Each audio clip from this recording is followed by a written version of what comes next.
दोस्तों क्या हो अगर मैं आपको महाराजा जैसे शानदार सस्पेंस मूवी के बारे में बताऊं। जी हाँ दोस्तों, हाल ही में मैंने क्रेजी नाम की सस्पेंस थ्रिलर फिल्म देखी है। तो आज की वीडियो में हम क्रेजी मूवी की कहानी जानते हुए इसकी कुछ थियरी पर भी बात करेंगे। वीडियो शुरू करने से पहले मेरी आप लोगों से एक रिक्वेस्ट है कि अगर आपको ये वीडियो पसंद आती है तो वीडियो को लाइक और चैनल को सब्सक्राइब जरूर कर लें। तो चलिए कहानी शुरू करते हैं। तो मूवी की शुरुआत में हमें एक अभिमन्यु सूद नाम का आदमी दिखाया जाता है जो पेशे से एक सर्जन है। वह एक बड़े से बैग में पैसे भर रहा होता है। उस बैग में होते हैं 5 करोड़। अब वह पूरे पैसे भरने के बाद नीचे पार्किंग में आता है और जैसे ही गाड़ी में बैठता है तो उसे एक कॉल आता है। फोन पर जो शख्स होता है वह अभिमन्यु से बड़ी ही बदतमीजी से बात कर रहा था। वह कहता है पैसे ले लिए ना, भूले तो नहीं, टाइम से आ जाना। यानी अभिमन्यु को 5 करोड़ लेकर 5:30 बजे किसी जगह पर पहुंचना था। तो अभिमन्यु जैसे ही पार्किंग से गाड़ी बाहर हाईवे पर निकालता है तो एक छपरी उसकी गाड़ी के सामने आ जाता है। वैसे तो दोनों ब्रेक लगा देते हैं बट वो छपरी उसको उंगली दिखाकर टीज करके चला जाता है। अभिमन्यु भी कहाँ पीछे हटने वाला था, वह भी उसका पीछा करने लगता है और बड़ी मेहनत के बाद उसको पकड़ लेता है और अभिमन्यु भी उसको टीज करता है। अब दोनों अपने अपने रूट पर चलने लगते हैं। तभी अभिमन्यु पर फिर से एक फोन आता है जो किसी हवलदार का था। इससे ये तो पता चलता है कि अभिमन्यु का फोन खो चुका है। वह पुलिस स्टेशन कंप्लेन किया था बट इसका फोन अब भी नहीं मिला। पुलिस वाला अभिमन्यु से कहता है कि सर 3 फोन मिला है, कोई एक लेकर केस रफा दफा कर दो। बट अभिमन्यु नहीं मानता। वह कहता है कि नहीं, मुझे मेरा फोन ढूंढ कर दो।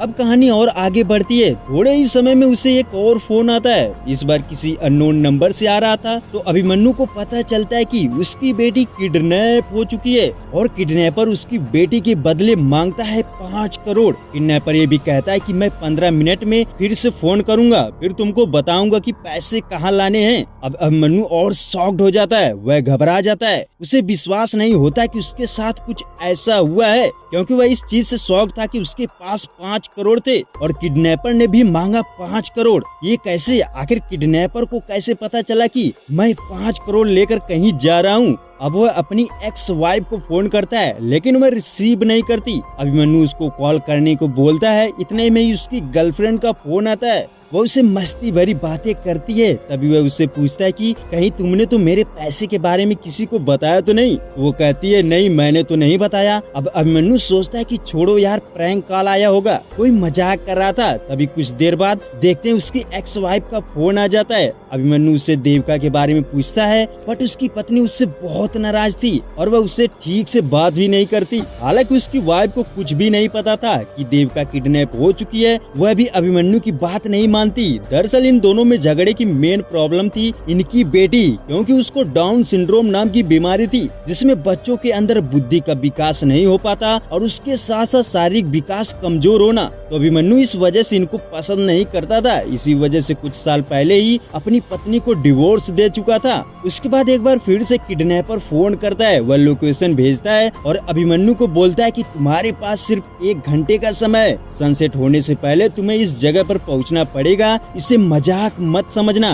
बट फिर भी अभिमन्यु ये सब चीजें मजाक ही समझ रहा था। इतने में उसकी वाइफ एक बार फिर से फोन करती है। उसको ये बात पता चल गई थी कि वह कहती है अभिमन्यु देविका स्कूल में भी नहीं है, वह किडनैप हो चुकी है। लेकिन वह फिर भी उसकी बात नहीं मानता और गुस्से से फोन काटकर स्विच ऑफ कर देता है। बट उसको थोड़े ही देर बाद रियलाइज हो जाता है कि मैंने गलत किया और दोबारा उसको फोन करता है। अब उसकी वाइफ रो रही थी। वह ये भी कहती है कि तुम जब पिछली बार आए थे तो तुमने बहुत भला बुरा बोला था। देविका ने अपने कमरे से तुम्हारी बात सुन ली थी, उसे बहुत दुख हुआ था। उसके बाद अभिमन्यु कहता है किडनैपर 5 करोड़ मांग रहा है, तुम्हारे पास है तो दो। बट उसकी वाइफ बोलती कि मेरे पास पैसे नहीं है, तुम्हारे पास है ना 5 करोड़, उससे छुड़ा लाओ। बट अभिमन्यु उस पैसे को नहीं देना चाहता था। वह उसे कहता है कि इसे मैं नहीं दे सकता। तो यहाँ ये पता चलता है कि अभिमन्यु के साथ कुछ दिनों पहले एक घटना घटी थी। एक 12 साल का लड़का था जिसको अपेंडिक्स की प्रॉब्लम थी। उस समय अभिमन्यु सर्जरी करने की हालत में नहीं था क्योंकि वह ड्रग्स लिया था और बहुत नशे में था।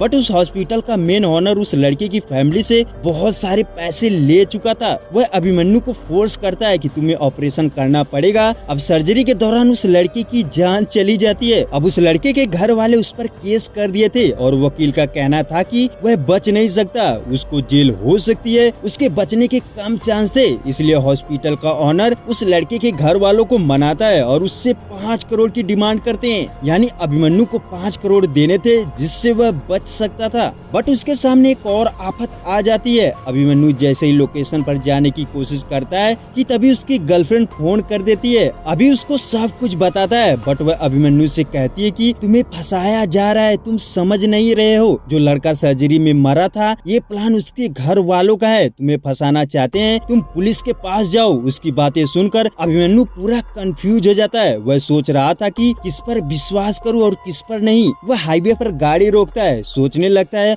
और अपने मोबाइल में देविका की फोटो देख रहा था। तभी से उसका मास्टर दिखता है जिसका नाम था प्रसाद। वह तुरंत पहचान जाता है कि किडनैपर प्रसाद ही है और प्रसाद उसकी फैमिली के बहुत ही करीब था। वह समझ जाता है कि मेरी वाइफ उससे मिलकर मुझसे झूठ बोल रही है। वह एक बार फिर अपना मूड बदल लेता है और गाड़ी हॉस्पिटल की तरफ मोड़ लेता है। बट जैसे ही हॉस्पिटल के पार्किंग में पहुंचता है तो वहीं दोबारा किडनैपर फोन करता है। वह इस बार वीडियो कॉल करता है जिसमें देखने को मिलता है कि उसकी बेटी देविका बेहोश पड़ी हुई है। ये देखकर अभिमन्यु हैरान हो जाता है। अब उसके पास बचे थे सिर्फ 40 मिनट। वह वहाँ से तुरंत गाड़ी स्टार्ट करता है, किडनैपर की तरफ जाता है। लेकिन उसे रास्ते में उसके डॉक्टर का भी फोन आता है जो उसे सेटलमेंट करने के लिए 5 करोड़ मांग रहा था। अभिमन्यु बोलता है कि सर मैं अभी पैसे नहीं दे सकता, मुझे इस पैसे से अपनी बेटी को बचाना है। इसका मालिक और भड़क जाता है, वह चिल्लाने लगता है क्योंकि अभिमन्यु अगर उन लोगों को पैसे नहीं देगा तो उसके साथ साथ हॉस्पिटल का मालिक भी फंसेगा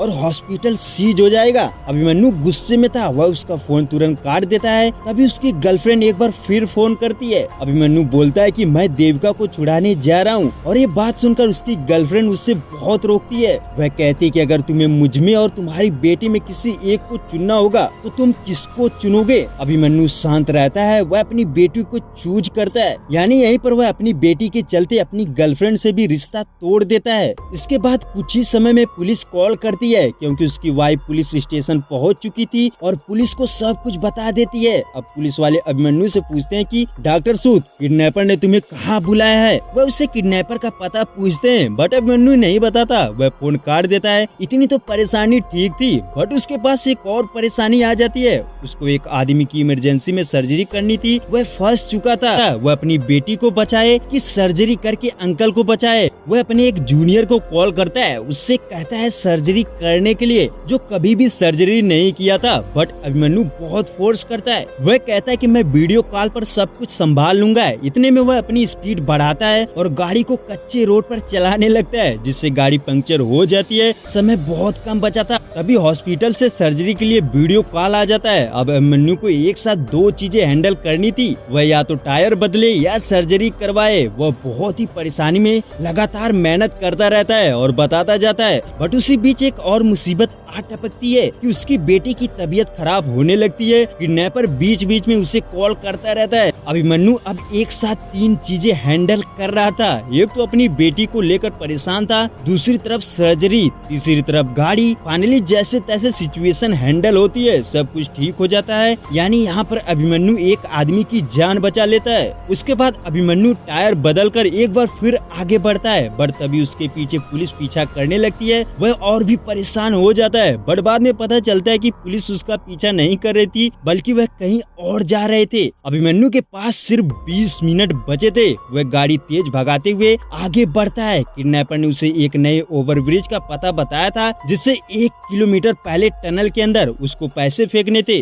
वह जैसे ही टनल के अंदर पहुंचता है तो उसकी गाड़ी का पेट्रोल भी खत्म हो जाता है और अभिमन्यु पैसे फेंक कर तुरंत पैदल दौड़ने लगता है। बट तभी अचानक उसको एक गाड़ी ठोक कर चली जाती है। उसका एक्सीडेंट हो जाता है। वह जख्मी होने के बावजूद भी लंगड़ाते हुए ब्रिज पर पहुंचता है बट वहां कोई नहीं था। लेकिन वहां देखता है बहुत सारे बोरे में कुछ लपेटे हुए चीजें रखी हुई थी। वह समझ जाता है कि इन बोरे में मेरी बेटी हो सकती है। वह सभी बोरे को बारी बारी से चेक करता है। तभी उसे एक बोरे में उसे उसका बैग मिलता है जिसमें 5 करोड़ थे। वह सोचने लगता है कि मैंने तो ये पैसा टनल के अंदर फेंका था तो यहाँ कैसे। वह शॉक्ड हो जाता है। लेकिन तभी उसको किडनैपर का फोन आता है है, बट इस बार प्रसाद नहीं था बल्कि उसकी बेटी थी। वह अभिमन्यु से कहती है कि पापा हमें पैसे नहीं चाहिए, मुझे तुमसे प्यार चाहिए, आपने मुझे कभी नहीं माना। वह कहती है मैंने ही आपका फोन चुराया था और मैंने ही ये प्लान बनाया था और मैंने ही प्रसाद अंकल से ये सब करने को बोला था।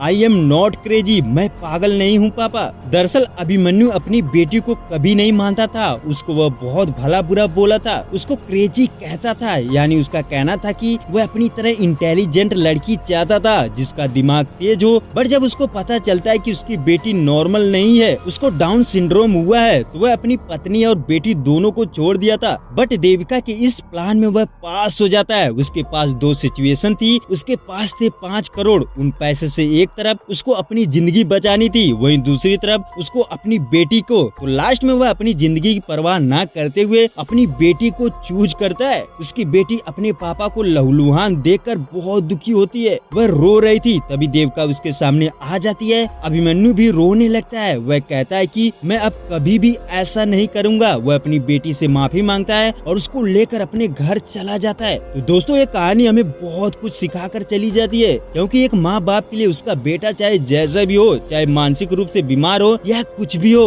उन्हें उसी तरह से अपनाना चाहिए। तो इस कहानी के लिए एक लाइक तो बनता है बॉस।